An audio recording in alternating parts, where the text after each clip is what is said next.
এটা বন্ধ? না না, এটা চলে না। এই আস্তে আস্তে আস্তে।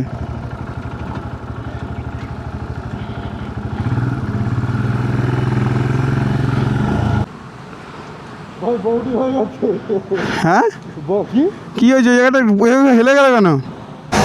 বলেছি না, এর আগে মায়াপুরের রাইডে দেখেছো আমার টায়ার পাঞ্চার হয়ে গেছে। রনিদের সাইড স্ট্যান্ডে যে স্প্রিংটা থাকে, স্প্রিংটা খুলে বেরিয়ে গেছে। ভয় লাগছে, অনেকক্ষণ ধরে হচ্ছে ওদের আমি লুকিং গ্লাসে দেখতে পাচ্ছি না। দাঁড়াই দেখি। হ্যালো রাইডার্স, আজকে আমার একটা নতুন রাইড স্টার্ট হচ্ছে। আমি গিয়ার আপ করে নিয়েছি। আজকে আমরা 3 জন যাচ্ছি, আমি, রনিত ভাই এবং প্রশান্তদা। প্রশান্তদা আসবে কল্যাণী থেকে। আমরা আজকে ধানবাদ বেরোচ্ছি। আর এই ধানবাদে আমরা 3 দিনের জন্য বেরোচ্ছি। 3 দিনে আমরা মোটামুটি ধানবাদের সমস্ত জায়গায় এক্সপ্লোর করার চেষ্টা করব, যতটা আমাদের দ্বারা সম্ভব হবে, এবং তোমাদের সাথে সেগুলো শেয়ার করব। চলো দেখতে থাকো আমার পুরো ভ্লগটা। আশা করি তোমাদের ভালো লাগবে, এবং যখন তোমরা পরে ধানবাদের প্ল্যান করবে, তো আমার ভিডিও থেকে তোমাদের অনেকটাই হেল্প হবে যে তোমরা ধানবাদে কোথায় থাকবে, কি করবে, কোথায় ঘুরবে, সমস্ত কিছু। চলো দেখা হবে বাকিটা দেখাচ্ছি ব্লগে। চলো মোটামুটি রেডি হয়ে গেছি। এই হলো আমার ভীমা, যে আমাকে আগামী 3টে দিন নিয়ে যাবে বিভিন্ন জায়গায়। চলো কী কী নিয়েছি আমি দেখিয়ে দিই। আমি নিয়েছি একটা জাস্ট ট্যাঙ্ক ব্যাগ আর একটা টপ বক্স। এই কদিনের 3 দিনের জন্য এনাফ, পুরো রেডি। কালকে চেনলু ফেনলু সব পরে নিয়েছিলাম। চলো বাকিটা তোমাদের রাস্তায় দেখাবো। চলো বেরিয়ে পড়লাম আজকের রাইডে। প্রশান্তদা কলোনি থেকে আসছে, আমরা শক্তিগড় বা কোনো একটা জায়গায় মিট করব, আর রনিত ভাইয়ের সাথে পাট্টানকুনিতে মিট করব। দেন ওখান থেকে বেরিয়ে যাব। কালকে রাতে প্রচণ্ড বৃষ্টি হয়েছে, রাস্তা পুরো জল জমে আছে। রাইডে বৃষ্টি না হলেই হলো, সারা রাস্তায় জল। জানি না সামনে কি আছে।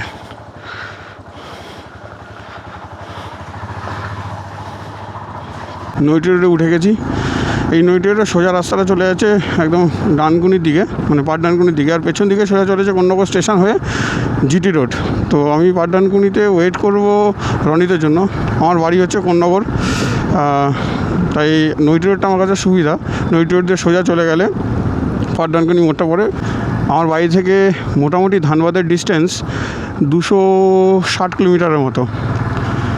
তো আমরা যে রুটটা ধরবো সেটা হলো ডানকুনি টোল প্লাজা থেকে সোজা একদম বর্ধমান হয়ে, শক্তিগড় হয়ে, দুর্গাপুর, আসানসোল হয়ে আমরা ধানবাদ ঢুকবো। তো আজকে ফার্স্ট ডেতে আমরা ধানবাদ পৌঁছে গিয়ে মোটামুটি চেষ্টা করব ধানবাদের কাছাকাছি 2-1টা জায়গায় এক্সপ্লোর করার জন্য, এবং বাকিটা ডে 2 এবং ডে 3-র জন্য আমরা রাখবো।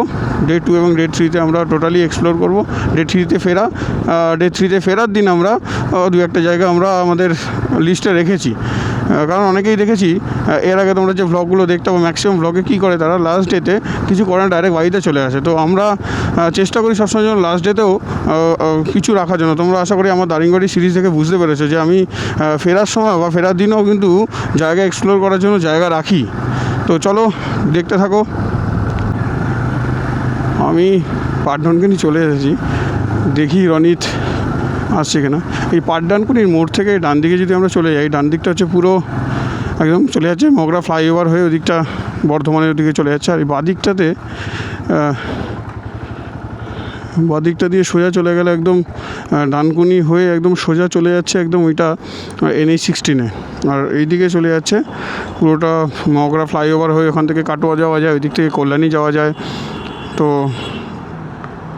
এই কারণের জন্য সবাই এই রুটটাকে চুজ করে। তো আমি কী করবো, এই রাতে সোজা যাব, সোজা গিয়ে ওপরে গিয়ে দিল্লি রোড, দুর্গাপুর হাইওয়ে ধরবো। দুর্গাপুর হাইওয়ে ধরে toll plaza, Dankuni toll plaza ধরে একদম সোজা চলে যাব একদম দুর্গাপুরের উদ্দেশ্যে। দুর্গাপুর, আসানসোল হয়ে আমরা ধানবাদ ঢুকবো। চলো দেখতে থাকো রাইডটা। রনিত এখনও মানে আসেনি, আসলে তো ফোন করতো, রনিতকে দেখতে পাচ্ছি না।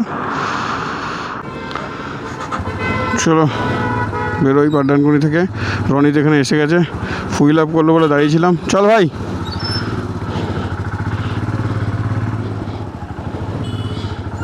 বল। কেন? হ্যাঁ, ঠিক আছে, চলো আমরা পাঠদানকুনি থেকে বেরিয়ে গেলাম। সিগন্যাল পড়ে গেছে।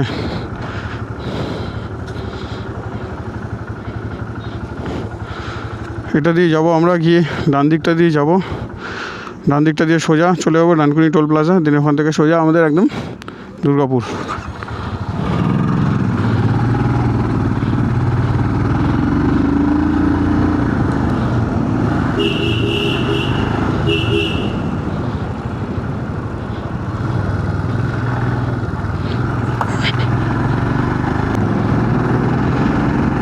ডানকুনি টোল প্লাজা ক্রস করবো আমরা।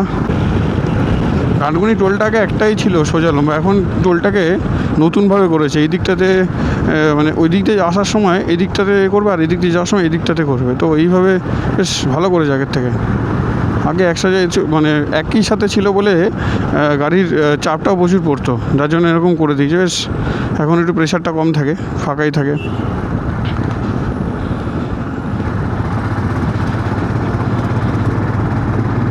তো আমরা পাঠদানকুনি থেকে বেরিয়ে ডানকুনি টোল প্লাজা ক্রস করে সোজা বেরিয়ে যাচ্ছে একদম দুর্গাপুরের উদ্দেশ্যে। প্রশান্তদা কল্যাণী থেকে আসবে, এসে আমাদের সাথে দেখা করবে পালশিট টোল প্লাজাতে। ঠিক আছে, চলো আমরা তিনজন যাচ্ছি, তিনটে ব্যাগে আছি। আমার হিমালয়ান 411 রয়েছে, রনিত ভাই রয়্যাল এনফিল্ডের ক্লাসিক 350, আর প্রশান্তদা আসছে বাজাজ N160 নিয়ে। আজকে দারুণ রাইড হবে, অসাধারণ রাইড হবে। রোদ নেই, ঠান্ডা রয়েছে, কালকে প্রচুর বৃষ্টি হয়েছে। তো যদি বৃষ্টি না পাই তো ফাটিয়ে রাইড হবে। ঠিক আছে, চলো দেখতে থাকো পুরো রাইডটা আমাদের। আশা করি ভালো লাগবে। সমস্ত জায়গা চেষ্টা করবো এক্সপ্লোর করার জন্য। দুর্গাপুর হাইওয়েতে রাইড করে মানে অসাধারণ, মানে বাইক চালিয়ে যা মজা লাগে না, সিরিয়াসলি বলছি। মানে রাস্তাটা তৈরি পুরো সম্পূর্ণ তৈরি হয়ে যাওয়ার পরে কত সুন্দর 6 লেনের রাস্তা করে দিয়েছি, এত সুন্দর লাগে, অসাধারণ লাগে, গাড়ি চালিয়ে দারুণ মজা লাগে। ঠিক আছে, আর আজকে এরকম ওয়েদার, ঠিক আছে, রোদ নেই, মেঘলা ওয়েদার, বাইক চালিয়ে তো জাস্ট মানে ফাটাফাটি লাগছে। আর রাস্তাতে কোনো জ্যামও নেই, পুরো রাস্তা পুরো ফাঁকা রাস্তা।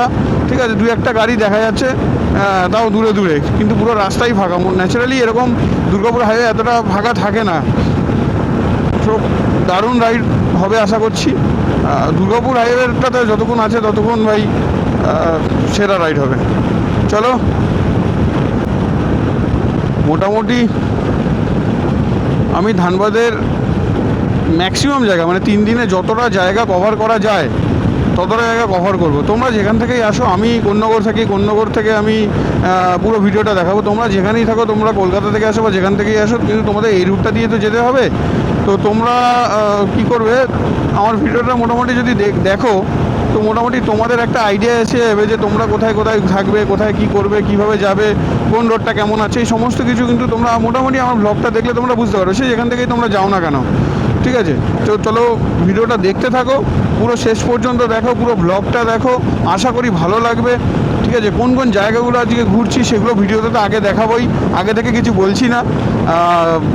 ওখানে যাব, ঘুরবো, তারপর তোমাদের দেখাবো যে কোন জায়গায় গেলাম, কি করলাম, সমস্ত কিছু। ঠিক আছে, তো দেখতে থাকো, অবশ্যই পুরো ব্লগটা দেখো। এবং যদি আমার ভিডিও ভালো লাগে, অবশ্যই আমার ভিডিওটা তোমরা লাইক করো, কমেন্ট করো, এবং আমার চ্যানেলটা অবশ্যই সাবস্ক্রাইব করো। তোমরা সাবস্ক্রাইব করলে আমার ভালো লাগবে। তোমাদের একটা সাবস্ক্রাইব করতে কিন্তু টাকা লাগবে না, কিছুই লাগবে না, কিন্তু তোমাদের ওই একটা সাবস্ক্রাইব বা এটা তোমার ওই একটা তোমার করা সাবস্ক্রাইবটা কিন্তু আমার কিন্তু অনেক কাজে লাগবে। আমার নতুন করে ব্লগ বানাতে, নতুন জায়গায় এক্সপ্লোর করতে কিন্তু আমার অনেক মনোবল যোগাবে, উৎসাহ যোগাবে। তো একটা সাবস্ক্রাইব করতেই পারো। তো এখানে একটা কথা বলি যে তোমরা যখন লং রাইড করবে আর যখন হাইওয়েগুলো থেকে যখন তোমরা যাবে, তো একটা জিনিস তোমরা মাথায় রাখবে যে যদি 6 লেন হয় বা যদি 4 লেন হয়, যাই হোক না কেন, এই যে লেনগুলো আছে, একটা দুটো, এখানে তো 3টে লেন, ওখানে 3টে লেন, 6 লেনের রাস্তা আছে এটা। তো এই লেনগুলো যখন তোমরা একটা লেন থেকে আরেক লেনে যখন ক্রস করবে, তখন কিন্তু তোমরা অবশ্যই ইন্ডিকেটার মেরে কিন্তু ক্রস করবে। ঠিক আছে, ইন্ডিকেটারের সাথে সাথে কিন্তু শুধু ইন্ডিকেটার মারলে হবে না, ইন্ডিকেটারের সাথে সাথে কিন্তু তোমরা লুকিং গ্লাসটাও দেখবে যে পেছনে কোনো গাড়ি আছে কি না, বা গাড়ি থাকলেও তার ডিস্টেন্সটা তোমার থেকে ঠিকঠাক আছে কি না। নাহলে কিন্তু যখন তখন তোমরা অসুবিধায় পড়তে পারো, দুর্ঘটনায় পড়তে পারো। তো এই দেখো আজকে আমি লেনটা চেঞ্জ করলাম, সামনে একটা গাড়ি ছিল, পেছনে গাড়ি ছিল, মাঝে আমি ইন্ডিকেটার দিয়ে লুকিং গ্লাস দেখে কিন্তু আমি গাড়িটা কিন্তু চেঞ্জ মানে লেনটা কিন্তু চেঞ্জ করলাম। তো এইটা একটু মাথায় রেখো, বাইক চালানোর সময় এই লেনগুলো ঠিকঠাক করে মেনটেন করে তোমাদের চালানোটা কিন্তু সেফ হবে, ঠিক আছে। তো এই যে আমরা যাচ্ছি, ধর এই যে সামনে আমি দেখাচ্ছি আর জিনিসটা, এই যে সামনে আমি এই মাঝখানের লেনে আছি আমি। তো মাঝখানের লেন থেকে আমি কী করবো এবার, আমি মাঝখানের লেনের সামনে আমার একটা গাড়ি আছে, ঠিক আছে, সামনে একটা গাড়ি দেখতে পাওয়া যাচ্ছে। আমি কী করবো, এই লেনটা গাড়িটাকে ক্রস করবো, তার মানে এই আমি কী করলাম, ডান দিকে লেন, পেছনে দেখে নিলাম, পেছনে কিন্তু কেউ নেই, আমি ডান দিকে ইন্ডিকেটারটা মারলাম, ও ড্রাইভার বুঝে গেলো যে আমি ডান দিকে যাবো, তো ও কিন্তু ডান দিকে আর চাপবে না। ফার্স্ট আমরা তো দেখালাম ডানকুনি টোল প্লাজা ক্রস করলাম, আমাদের সেকেন্ড টোল প্লাজা আমরা ক্রস করছি এটা।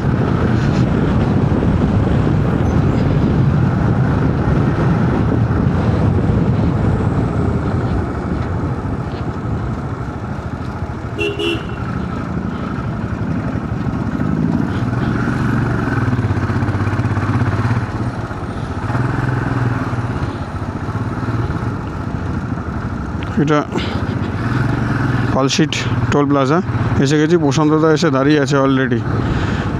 পালশিট টোল প্লাজা থেকে প্রশান্ত এসে গেছে অলরেডি, আমাদের আগেই এসে গেছে।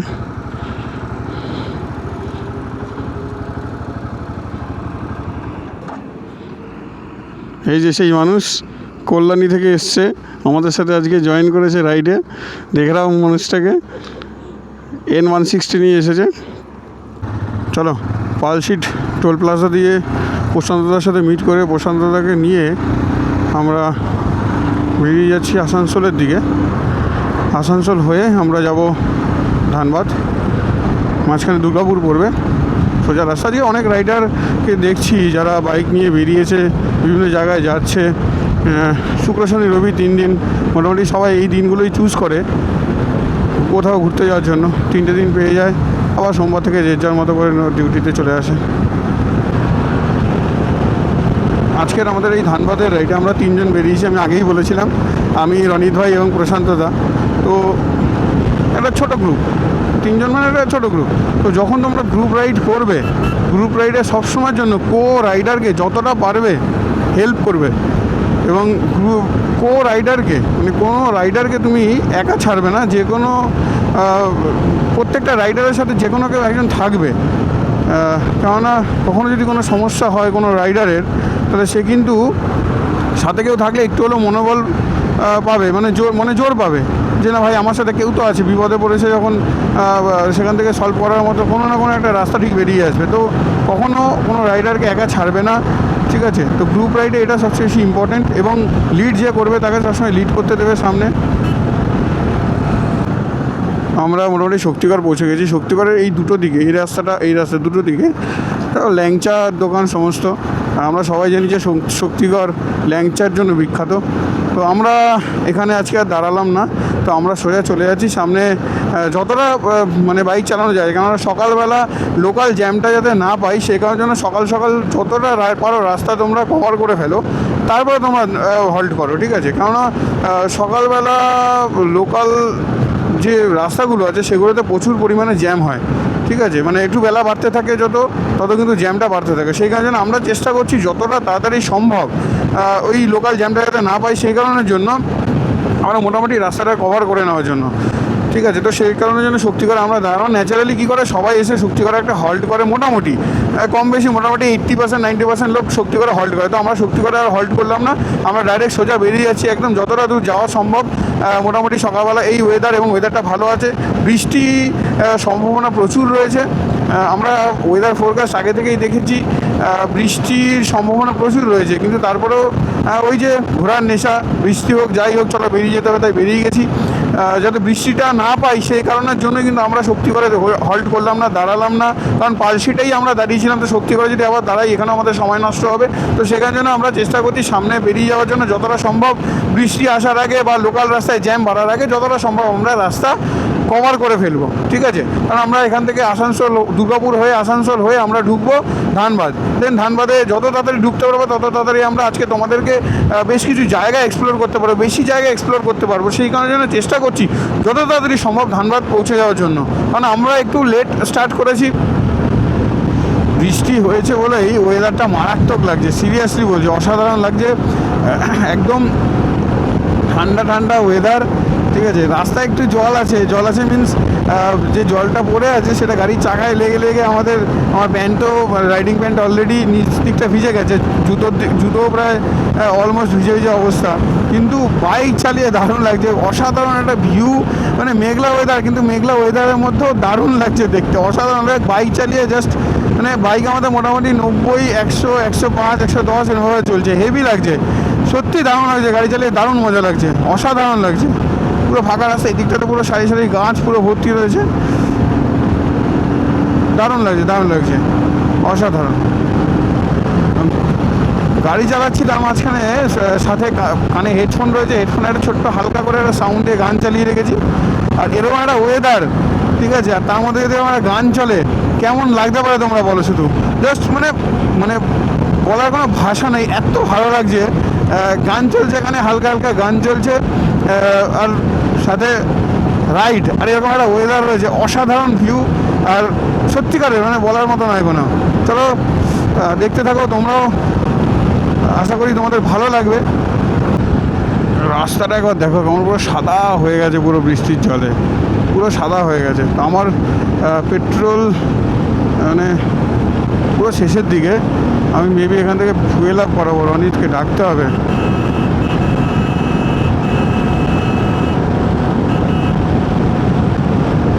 আমার হয়তো আর একটুখানি যাবে, দেখি এটা ছেড়ে নেক্সটটাতে ফুয়েল আপ করবো। রনিতকে একটু ইশারা দিই, প্রশান্তদাকেও, প্রশান্তদা মানে সামনেই না পেছনে আছে, বা সামনে হয়তো আছে, পেছনে আছে হয়তো, ফুয়েল আপ করাতে হবে। আমার পুরো পেট্রোল শেষ হয়ে গেছে, পুরো সাদা হয়ে যাচ্ছে বৃষ্টির জলে।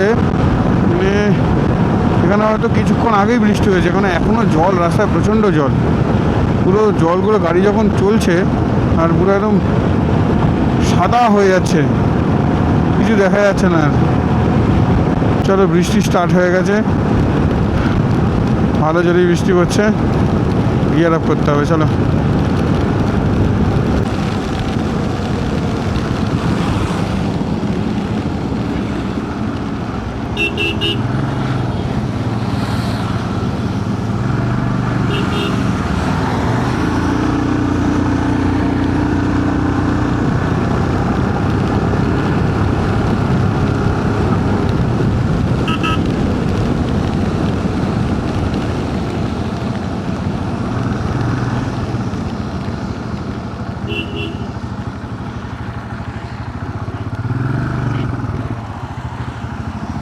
এটা বন্ধ না, এটা চলে না,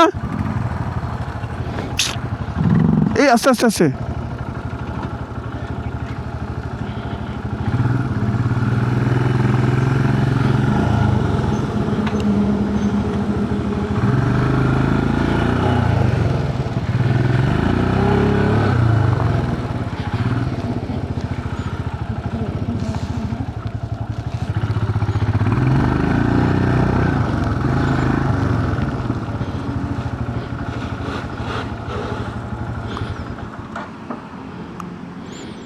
বৃষ্টি নেমে গেছে এদিকে, তো আমরা এখানে একটা পরিত্যক্ত পেট্রোল পাম্পে দাঁড়ালাম। তো এইখানে বেশ আরও কিছু রাইডারদের দেখতে পাচ্ছি, এখানে সব দাঁড়িয়ে আছে এরা। কী হলো ভাই, কী হলো ওই জায়গাটায়? হ্যাঁ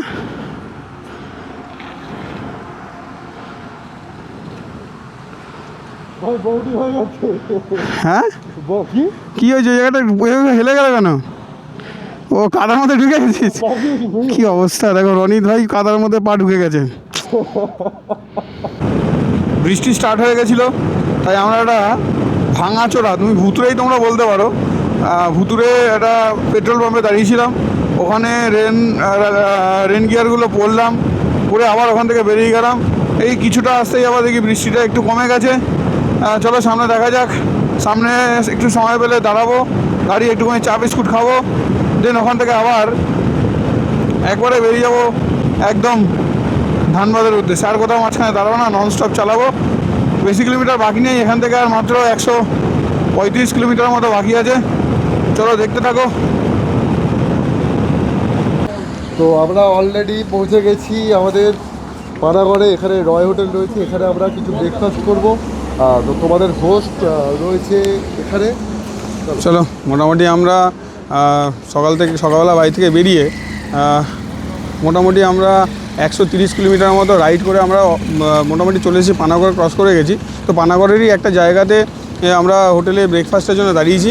তো এখানে দাঁড়িয়ে আমরা ব্রেকফাস্ট করব। আর তোমরা তো জানোই মোটামুটি আমরা যে রাইডেই বেরোই সেই রাইডেই কিছু না কিছু একটা দুর্ঘটনা ঘটে। তো এই রাইডেও কিন্তু সেরকমই একটা কেস হয়ে গেছে। তো তোমাদের দেখাই, চলো। বলেছি না, এর আগে মায়াপুরের রাইডে দেখেছো আমার টায়ার পাঞ্চার হয়ে গেছে।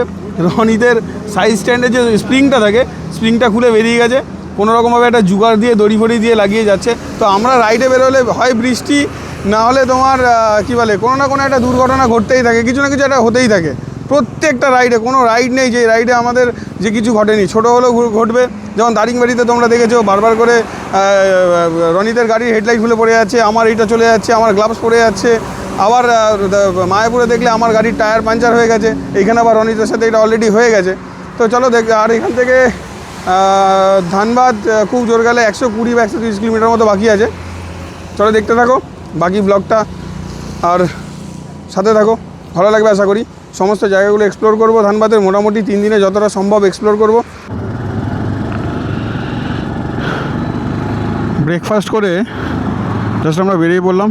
এবার আর কোথাও দাঁড়াবো না, একদম ডাইরেক্ট আমরা চলে যাব ধানবাদ আমাদের হোটেলে। দেন ওখানে একটু রেস্ট করে ফ্রেশ হয়ে আমরা বেরিয়ে যাব সাইট সিন করতে। সামনেই দুর্গাপুর এখান থেকে বেশি ডিস্টেন্স নয়। আর দুর্গাপুর হয়ে আমরা চলে যাব আসানসোল হয়ে আমরা চলে যাব ডাইরেক্ট ধানবাদ। দুর্গাপুর থেকে আমি বলে দিই, দুর্গাপুর থেকে দুটো রাস্তা আছে। দুটো রাস্তার মধ্যে একটা রাস্তা বাদিক দিয়ে চলে যাচ্ছে। এখান থেকে দুর্গাপুর হয়তো আর খুব জোর গেলে 7 কিলোমিটার থেকে 8 কিলোমিটার। দুর্গাপুর থেকে দুটো রাস্তা, একটা দুর্গাপুর থেকে চলে যাচ্ছে লেফট সাইডে সোজা গিয়ে ধানবাদ যাচ্ছে, আর একটা দুর্গাপুর থেকে সোজা স্ট্রেট রাস্তাটাই আসানসোল হয়ে ঢুকছে ধানবাদ। তো আমরা আসানসোলের রাস্তাটাই ধরবো। আমরা দুর্গাপুর থেকে আসানসোল হয়ে ডাইরেক্ট ধানবাদ ঢুকবো। চলো দেখতে থাকো ব্লগটা। সামনে একটা টোল গেট রয়েছে। আমরা প্রথমে ডানকুনি টোল প্লাজা ক্রস করলাম, তারপরে পালশিটের টোল প্লাজা ক্রস করলাম। এটা আমাদের 3 নম্বর টোল প্লাজা। এটা হচ্ছে আমাদের গোপালপুরের টোল প্লাজা। তো তোমরা যদি 4 চাকায় আসো, মানে গাড়িতে যারা আসবে, গাড়িতেও তো প্রচুর লোক ঘুরে বেড়ায়, তো যারা গাড়িতে আসবে তাদের ক্ষেত্রে সুবিধা হবে, কারণ বাইকে তো টোলে কোনো পয়সা দেওয়ার কোনো প্রয়োজন পড়ে না, কিন্তু 4 চাকাতে টোলগুলোতে তোমার টাকা পে করতে হবে। তো ডানকুনি টোল প্লাজা, ওই দিক থেকে যারা আসবে ডানকুনি টোল প্লাজা, তারপরে পালশিট, তারপরে একটা গোপালপুরের টোল প্লাজা পড়ছে। তো 3টে টোল প্লাজা আমরা অলরেডি এইটুকু রাস্তার মধ্যে, আমাদের টোটাল ডিস্টেন্স হচ্ছে 260 কিলোমিটার, তার মধ্যে অলরেডি কিন্তু 3খানা টোল তোমাদের দেখিয়ে দিলাম। এটা কিন্তু গোপালপুরের টোল।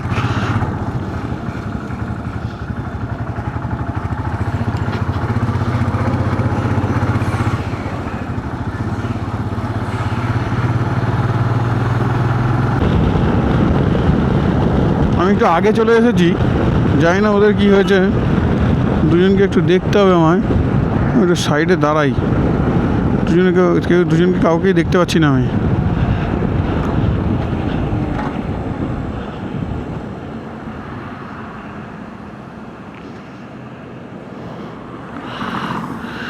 দুজনে কাউকেই দেখতে পাচ্ছি না, কী হলো কে জানে।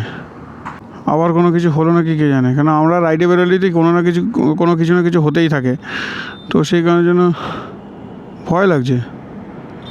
অনেকক্ষণ ধরে হচ্ছে ওদের আমি লুকিং গ্লাসে দেখতে পাচ্ছি না। দাঁড়াই দেখি।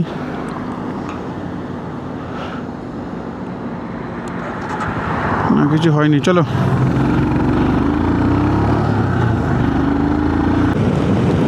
আবার বৃষ্টিটা স্টার্ট হয়ে গেছে, বৃষ্টি স্টার্ট হয়ে গেছে। ভালো লাগে বলো? এই জাস্ট রেইনকোটটা খুললাম, আবার সেই বৃষ্টি আবার স্টার্ট হয়ে গেছে। মানে যত সামনে যাই বৃষ্টি, আবার রোদ, আবার বৃষ্টি, আবার রোদ। কী যে হবে বুঝতে পারছি না। কী হবে যে রাইড করবো, এইভাবে রাইড করা যায় বৃষ্টিতে?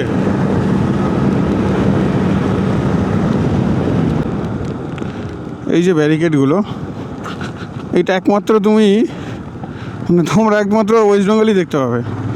এত রাজ্যে আমরা বাইক নিয়ে গেছি, এত রাজ্যে বাইক নিয়ে ঘুরেছি, কোনো রাজ্যে দেখিনি এরকম তোমার ওই রাস্তার মাঝখানে এরকম ব্রেকার লাগানো আছে, কারণ ওখানে তো একটা স্পিড লিমিট থাকে, ওর উপরে কেউ চালাতে পারে না, ফাইন হয়ে যায়। এখানে স্পিড লিমিট বোর্ডে লেখা থাকে, ওই বোর্ডেই লেখা লাস্ট, মানে ওটা আর বাস্তবে আর ওটা কোনো দিনও হয় না, ঠিক আছে। যার ফলে এখানে কেউ মানে না কিছু, যে যার মতো খুশি গাড়ি চালায়, বাধ্য হয়ে লাস্টে ওই মাঝখানে ব্রেকারগুলো লাগাতে হয়। ঝাড়খণ্ড, উড়িষ্যা বা ওই সিটির ভেতরে থাকতে পারে, বাট হাইওয়েতে কোনো জায়গায় এরকম ব্রেকার লাগানো না, একমাত্র ওয়েস্ট বেঙ্গল ছাড়া। ওয়েস্ট বেঙ্গলেই একমাত্র এরকম জায়গায় জায়গায় ব্রেকার লাগানো। ব্রেকার দরকার পড়ে ওয়েস্ট বেঙ্গলে, বাকি রাজ্যে দরকার পড়ে না। অদ্ভুত। তুমি ভাবো একটা গাড়ি, একটা বাইক যদি, বা একটা যে কোনো চার চাকা যদি মোটামুটি একটা স্পিডে আসতে থাকে, কেন ওর হাইওয়েতে আসছে মানে ওর মাথায় ধারণা আছে যে ভাই এটা পুরোটা রাস্তাটা এরকমই থাকবে। ও যদি কেউ যদি একটুখানি খেয়াল না করে তাহলে এই হয়ে গেল গল্প। চলো, বৃষ্টির জন্য, কারণ আবার জোর বৃষ্টি নেমে গেছে, বৃষ্টির জন্য হয়তো আমি আর মোটো ব্লগটা কন্টিনিউ করতে পারবো না। আমরা অলমোস্ট চলেই এসেছি, ধানবাদে বেশি দূর নেই, এখান থেকে একটুখানি বাকি আছে। তো মোটামুটি সমস্ত রাস্তায় আমাদের কভার হয়ে গেছে, কারণ এখন তো আমরা ডাইরেক্ট একদম হোটেলেই যাব। তো মোটামুটি ধানবাদের কাছাকাছি এসে গেছি, এবং বৃষ্টিটা যত ধানবাদের দিকে এগোচ্ছি তত বৃষ্টির এটা আরও বেশি বেড়ে যাচ্ছে। তো এখন আমি ক্যামেরাটাকে ভেতরে ঢোকাবো, কেন বৃষ্টি পড়ে এভাবে যদি কিছু সমস্যা হয়ে যাবে, ক্যামেরায় তো মুশকিলে পড়ে যাব। তো সেই কারণের জন্য ক্যামেরাটা আমি এখন ভেতরে ঢুকিয়ে দেবো। তো ওরা অনেকটা এগিয়ে গেছে, আমি একটা পেট্রোল পাম্প বা কোনো একটা শেল্টার দেখছি যেখানে দাঁড়িয়ে আমি চেঞ্জগুলো করতে পারবো। উপরে রেল লাইনারটাও পড়তে হবে, দেখি আর একটু এগিয়ে যাই। তো রনিতে তো খুঁজে পাচ্ছি না, তো আমি এখানে চেঞ্জ করার জন্য ক্যামেরাটা খুলে রাখার জন্য একটা পেট্রোল পাম্পে দাঁড়ালাম। বাইরে বেশ বৃষ্টি পড়ছে জোরে জোরে। চলো চেঞ্জ করে নিই। এখানে ধানবাদের কাছাকাছি এসে গেছি প্রায় আমরা। এই জায়গাটা দেখো কত সুন্দর লাগছে, একদম অসাধারণ লাগছে। গাছগুলো পুরো হলুদ রঙের ফুল হয়ে আছে, আমি দেখাচ্ছি ক্যামেরাতে, দেখা যাচ্ছে হয়তো, দারুণ লাগছে। এরকম একটা ওয়েদারে মানে এত সুন্দর লাগছে, মানে বলার মতো নয়, অসাধারণ লাগছে, অসাধারণ লাগছে, জাস্ট বিউটিফুল, হেভি লাগে। যখন এরকম দুদিকে গাছপালা থাকে, তার মাঝখান থেকে একটা রাস্তা থাকে না, মানে জাস্ট মানে ভিউটা জাস্ট অসাধারণ লাগে, সত্যিকারের অসাধারণ লাগে, মানে বলে বোঝানোর মতো নয়, এত সুন্দর লাগে।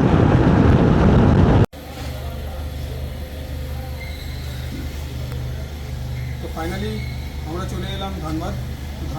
ধানবাদে এসে আমরা বেশ কয়েকটা হোটেল দেখলাম, কিন্তু তার মধ্যে সমস্ত হোটেল দেখার পর আমরা এই হোটেলটা চুজ করলাম। মানে এই হোটেলটা আমাদের মোটামুটি আমাদের যে প্রাইস আমরা ঠিক করেছিলাম, তো সেই প্রাইসের মধ্যে আমরা পেয়ে গেছি। আমরা চলে এসেছি হোটেল শুভম ইন্টারন্যাশনাল। এখানে আমরা আগামী দুদিন স্টে করবো, মোটামুটি ঠিকঠাক প্রাইসে আমরা এই দুদিনে স্টে করার জন্য আমরা পেয়ে গেছি, তাই আমরা এই হোটেলটা চুজ করে নিয়েছি। এই হোটেলের আপাতত আমরা বাইকটা ওই সামনে রাস্তায় রেখে এসেছি, কারণ আমরা সাইট সিইং করতে যাবো, তাই তো এখানে গ্যারেজেরও ব্যবস্থা আছে। এখানে এই গ্যারেজটা রয়েছে, এখানে কিন্তু আমরা বাইক পার্ক করতে পারবো। তোমরা যদি আসলে এখানে খুব সহজে বাইকটা পার্ক করতে পারবে। তো আমরা এরপরে হোটেলটা তো দেখালাম, এরপরে আমরা তোমাদের রুমটা ভিজিট করাবো। রুমটা গিয়ে দেখা হচ্ছে রুমটা কেমন। মোটামুটি আমরা তিনজন থাকার মতো একটা দেখে রুম দিয়েছি, যেখানে আমরা তিনজন ভালোভাবে কমফোর্টেবলি থাকতে পারবো। তো তোমরা যখন আসবে তোমাদের একটা সুবিধা হবে, যদি ভিডিওটা দেখে নাও তাহলে তোমরা মোটামুটি বুঝতে পারবে যে এখানে হোটেলের রেটগুলো কেমনভাবে চলে, এবং কী প্রাইসে এখানে হোটেল পাওয়া যায়, এবং তোমরা কী ধরনের হোটেল এবং কোন জায়গায় নেবে সেই সমস্ত কিছু কিন্তু ডিটেলস এই ভিডিওতে কিন্তু তোমরা পেয়ে যাবে। তো দেখতে থাকো ভিডিওটা, আশা করি তোমাদের ভালো লাগবে। তো এই হোটেলের রুমটা কেমন তোমাদের দেখাই, বাইরে দিয়ে তো তোমাদের দেখালাম যে হোটেলটা কেমন। তো ভিতরে যাই, গিয়ে রুমটা দেখাবো। চলো অনিত ভাই, আমরা একটু রুমটা দেখাবো। চলো অনিত ভাই, রুমটা দেখাবো। হ্যাঁ, তো আমরা রুম নিচ্ছি 306। চলো এবার রুমটা ট্যুর করিয়ে দিই। এখানে একটা তিনজনের শোয়ার মতো একটা বেড রয়েছে, একটা টিভি রয়েছে, পাখা রয়েছে, এসি রয়েছে এবং একটা কাভার রয়েছে। সবথেকে বড় কথা যেটা আমাদের খুবই দরকার, পরীক্ষিতকে বলে একটু দেখিয়ে দিতে, যেখানে হ্যাঙ্গারে আমাদের জিনিসপত্র, জ্যাকেট থাকবে, হেলমেটগুলো রয়েছে, এতগুলো জায়গা রয়েছে, জুতো রাখার র্যাকও রয়েছে, সাথে এত সুন্দর একটা মিরর রয়েছে, এখানে বেসিন রয়েছে, এবং আমি ওয়াশরুমটা একবার একটু ভিজিট করিয়ে দেবো। যথেষ্ট টিপটাপ, এবং আমরা যে রেঞ্জে পেয়েছি সেই হিসাবে যথেষ্টই ভালো। তো চলো বাকিটা মোটো ব্লগে দেখাবো তোমাদের, কোথায় যাচ্ছি কি না যাচ্ছি। আমাদের এখন অলরেডি দুপুর 3টে বাজতে চললো, তো আমাদের একটা সাইট সিইং করার কথাবার্তা রয়েছে, দেখা যাক কতদূর কী হয়, সাথে থেকো।